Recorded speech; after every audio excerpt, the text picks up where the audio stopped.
Hello my dear student. तो आज के इस वीडियो में हम जो आपको बताएंगे फिजिक्स का फर्स्ट चैप्टर से स्टार्ट करेंगे ऑब्जेक्टिव, और उसमें से आप लोग कितना ऑब्जेक्टिव करते हैं वो आप लोग नीचे कमेंट करके बताइएगा।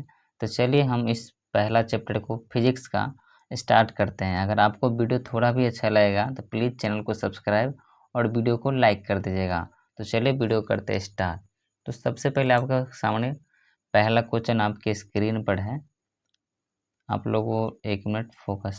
तो पहला क्वेश्चन है कि प्रकाश गमन करती है, तो इसका आंसर आप लोगों को आता है तो नीचे कमेंट करके बताइएगा। प्रकाश की किरण गमन करती है तो आपको बताना है सीधी रेखा, टेढ़ी रेखा और किसी भी दिशा में। तो आपका इसका राइट आंसर जो हो जाएगा दोस्तों सीधी रेखा में। तो यहाँ देख सकते हैं इसका आंसर ही बता रहा है। तो चलिए अगली क्वेश्चन क्या है। अगला क्वेश्चन है प्रकाश का वेग न्यूनतम होता है, तो ये आपको इसका आंसर बताना है। प्रकाश का वेग न्यूनतम होता है किस चीज़ में? निर्वात में, जल में, वायु में, कांच में। तो प्रकाश का वेग किस में न्यूनतम होता है दोस्तों? तो कांच में। देखिए इसका राइट आंसर कांच हो गया। तो चलिए अगला क्वेश्चन क्या है दोस्तों कि मोटर गाड़ी के चालक के सामने लगा रहता है, तो गाड़ी के सामने जो लगा हुआ रहता है वो कौन सा दर्पण है? समतल, अवतल या उत्तल लेंस। तो यहाँ पे आपका क्या हो जाएगा दोस्तों? उत्तल दर्पण हो जाएगा। तो यहाँ से आप लोग राइट आंसर इसका दे सकते हैं उत्तल दर्पण। तो चलिए दोस्तों अगले क्वेश्चन की बात कर लें। तो अगला क्वेश्चन है मोटर कार के हेडलाइट में किसका प्रयोग किया जाता है? तो यहाँ पे देखिए मोटर कार के हेडलाइट में किसका प्रयोग किया जाएगा? समतल दर्पण, उत्तल दर्पण, अवतल दर्पण और उत्तल लेंस। तो आप लोग बताइए इसका आंसर। इसका आंसर क्या होगा? इसका आंसर क्या हो जाएगा आप लोग नीचे कमेंट करके बताइएगा। इसका राइट आंसर अवतल दर्पण हो जाएगा। तो चलिए अगले क्वेश्चन की बात करते हैं। समतल दर्पण द्वारा बना प्रतिबिंब क्या होता है? वास्तविक, काल्पनिक, दोनों और इनमें से कोई नहीं। तो इसका राइट आंसर हो जाएगा काल्पनिक। तो चलिए अगले क्वेश्चन क्या है। तो लेंस का लेंस की क्षमता का ऐसा मात्रक होता है। तो इसमें से आपको क्या है option? Dioptre, lumen, lux, angstrom. तो इसमें से आपको नीचे कमेंट करके बताइए। तो इसका राइट आंसर हो जाएगा दोस्तों डायोप्टर। आप लोगों को आता ये था या फिर नहीं, नीचे कमेंट करके बताइएगा। तो चलिए अगला क्वेश्चन क्या है। प्रकाश की किरण का पथ दर्शाने वाले चित्रों को कहा जाता है। इसका राइट आंसर हो जाएगा दोस्तों किरण आरेख, यानी कि प्रकाश का जो इस तरीके से लाइट का आरेख दर्शाते हैं उसको क्या कहते हैं? किरण आरेख। चलिए इसका देख लीजिए आंसर क्या है, किरण आरेख। तब देखिए इसका आंसर है 2D क्षमता वाले लेंस का फोकसांतर होता है। तो 2D क्षमता क्या कहता है? तो क्या हो जाएगा 50 सेंटीमीटर, यानी कि 50 सेंटीमीटर होता है इसका आंसर। किसी उत्तल लेंस का फोकसांतर 50 सेंटीमीटर है तो उसकी क्षमता क्या होगी? तो इसका क्षमता क्या हो जाएगा दोस्तों? +2D इसका राइट आंसर हो जाएगा। तो यहाँ पे आप लोगों को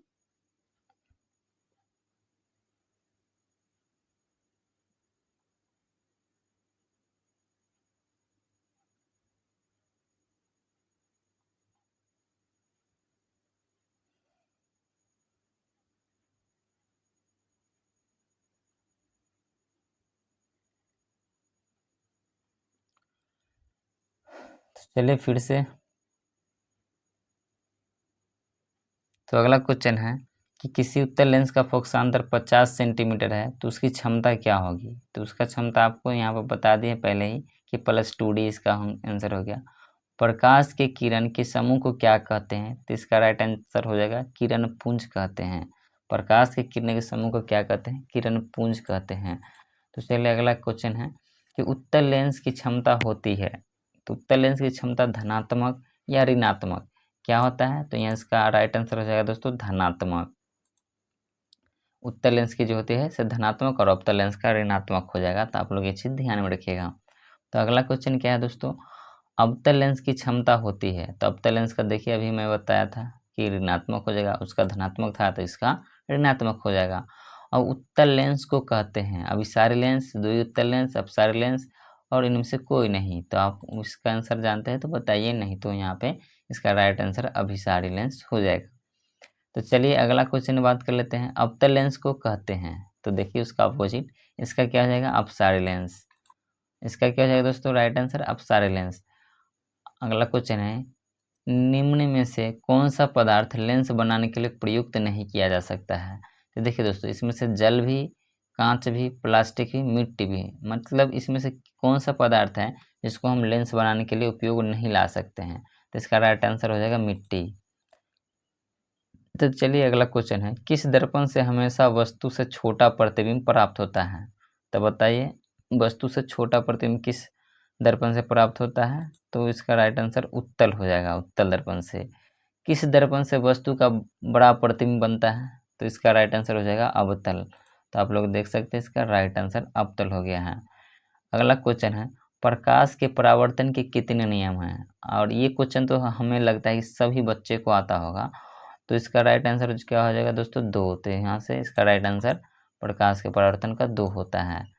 चलिए अगला क्वेश्चन है, जब प्रकाश की किरण हवा से कांच में प्रवेश करती है तो मुड़ जाती है। तो यानी कि जब कोई प्रकाश की किरण हवा से कांच में प्रवेश करती है तो वो मुड़ जाती है, अभिलंब से दूर, अभिलंब के निकट, अभिलंब के समांतर। तो इसका राइट आंसर हो जाएगा अभिलंब के निकट। तो चलिए अगला क्वेश्चन क्या है, फोटोग्राफी कैमरा का अभी अभिदृश्यक होता है, उत्तल लेंस या अवतल लेंस? तो उसका राइट आंसर हो जाएगा उत्तल लेंस दोस्तों। चलिए क्योंकि यहाँ कैमरा का लेंस जो होता है छोटा है और जूम करके हमको बढ़ा देता है, इसीलिए इसका राइट आंसर उत्तल हो जाएगा। अब साइड मिरर के रूप में प्रयोग किया जाता है, बताइए। अभी ऊपर थोड़ी देर पहले इस क्वेश्चन को हम लोग किए हैं, तो बताइए कौन सा दर्पण था? उत्तल दर्पण। इसका राइट आंसर उत्तल दर्पण हो जाएगा। एक अवतल दर्पण की फोकस दूरी 10 सेंटीमीटर है, तो उसकी वक्रता त्रिज्या क्या होगी? तो वक्रता त्रिज्या क्या होता है दोस्तों? आधी होती है। तो इसका राइट आंसर, सॉरी उल्टा क्वेश्चन है, तो अवतल के लिए हो जाएगा, तो इसका 20 सेंटीमीटर हो जाएगा। अगर आप लोग चाहते हैं इस सब क्वेश्चन का सोल्यूशन, तो आप लोग नीचे कमेंट कर दीजिएगा, इस सब का सोल्यूशन हम करवा देंगे। निर्गत किरण एवं अभिलंब के बीच को कोण को क्या कहते हैं? तो इसको निर्गत किरण और अभिलंब के बीच के कोण को क्या कहते हैं? तो निर्गत कोण कहते हैं। आप लोग इसे भी याद कर लीजिएगा, क्वेश्चन इम्पोर्टेंट है। सरल सूक्ष्मदर्शी में किसका उपयोग किया जाता है? तो यानी सूक्ष्मदर्शी में जैसे कि माइक्रोस्कोप और होता है, उसमें कुछ दर्पण का उपयोग, किस लेंस का उपयोग किया जाता है? तो बताइए, उसका लेंस उत्तल लेंस का उपयोग किया जाता है। तो चलिए अगला क्वेश्चन है, किस लेंस द्वारा सिर्फ काल्पनिक प्रतिबिंब बनता है? तो थोड़ा देर पहले हम ऊपर में बताए हैं, तो आप लोग बताइए कि कौन सा लेंस द्वारा सिर्फ काल्पनिक प्रतिबिंब बनता है? तो इसका राइट आंसर अवतल हो जाएगा। अब ये क्वेश्चन तो सबको याद होना चाहिए कि प्रकाश में परावर्तन के नियम निर्धारित है, किस चीज़ पर है? तो आपतन कोण परावर्तन कोण के बराबर होता है, परावर्तन कोण अपवर्तन कोण के बराबर होता है, आपतन कोण विचलन कोण के बराबर होता है। तो इसमें से आपको कौन सा जो नियम है सब प्रकाश के नियम निर्धारित करता है? तो इसका राइट आंसर हो जाएगा आपतन कोण परावर्तन कोण के बराबर होता है, सॉरी अपवर्तन कोण के बराबर। इसका राइट आंसर परावर्तन कोण अपवर्तन कोण के बराबर होता है। चलिए अगला क्वेश्चन क्या है दोस्तों, काल्पनिक प्रतिबिंब होता है सीधा, उल्टा, दोनों, कोई नहीं। तो काल्पनिक जो होता है दोस्तों सीधा होता है।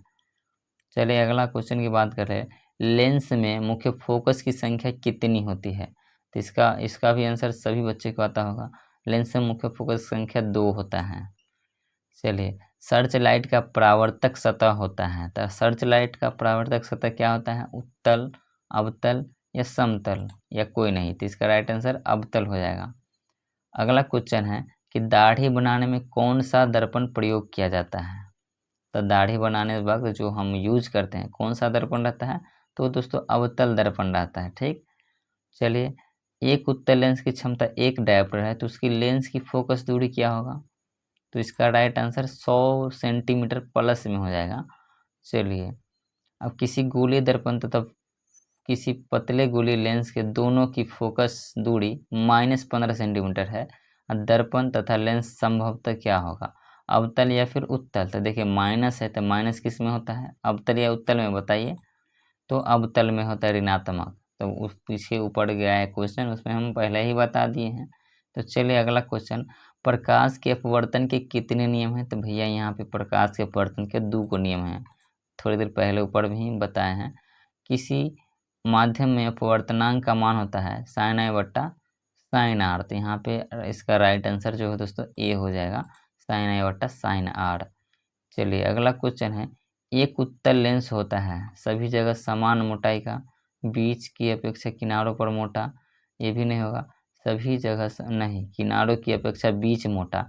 इसका राइट आंसर जो है दोस्तों कि किनारों की अपेक्षा बीच मोटा होता है। तो चलिए अब अवतल लेंस का आवर्धन यानी कि m बराबर पूछ रहा है, तो m बराबर क्या होता है दोस्तों, v/u होता है। तो यहाँ पे v/u इसका ये क्वेश्चन बार बार पूछा गया है, ये क्वेश्चन आप लोग थोड़ा ध्यान से देख लीजिएगा। तो चलिए अगला क्वेश्चन है, गोलीय दर्पण में फोकसांतर एवं वक्रता त्रिज्या के बीच संबंध क्या है, यानी कि r बराबर बताना है क्या क्या होता है। ये क्वेश्चन सभी बच्चे को आना चाहिए। r बराबर क्या होता है दोस्तों, 2f होता है। तो चलिए सोलर कुकर में प्रयोग किया जाता है, सोलर कुकर में किस दर्पण का प्रयोग किया जाता है दोस्तों, अवतल, उत्तल, समतल या अवतल या उत्तल दोनों। तो यहाँ पे इसका राइट आंसर हो जाएगा दोस्तों अवतल दर्पण। चलिए अगला क्वेश्चन है, उत्तल लेंस में बना प्रतिबिंब होता है बराबर, सीधा, वास्तविक, उल्टा, वास्तविक और सीधा। तो उत्तल लेंस में बताइए दोस्तों वास्तविक और उल्टा बनेगा। ये क्वेश्चन भी कितना बार पूछा गया है, इस क्वेश्चन को आप लोग नोट कर लीजिएगा। तो लास्ट क्वेश्चन है आज का दोस्तों कि उत्तल लेंस में जब प्रतिबिंब है, यहाँ बिंब होगा, f और 2f के बीच रखा जाता है तो प्रतिबिंब बनता है। तो बड़ा या छोटा, मतलब बड़ा वास्तविक, छोटा और काल्पनिक, बड़ा काल्पनिक। तो क्या बनेगा, बड़ा और वास्तविक बनता है। तो उम्मीद करते हैं कि वीडियो आपको अच्छा लगा होगा। अगर आप लोगों को अच्छा लगा तो प्लीज़ चैनल को सब्सक्राइब और वीडियो को लाइक कर दीजिएगा। तो इसी तरीके की वीडियो देखने के लिए आप हमारे चैनल को सब्सक्राइब कर दीजिएगा। तो चलिए फिर मिलते हैं नेक्स्ट वीडियो में। और हाँ, आपका कितना इसमें से क्वेश्चन सही हुआ है आप लोग नीचे कमेंट करके ज़रूर बताइएगा। तो चलिए तब तक के लिए बाय, जय हिंद, जय भारत।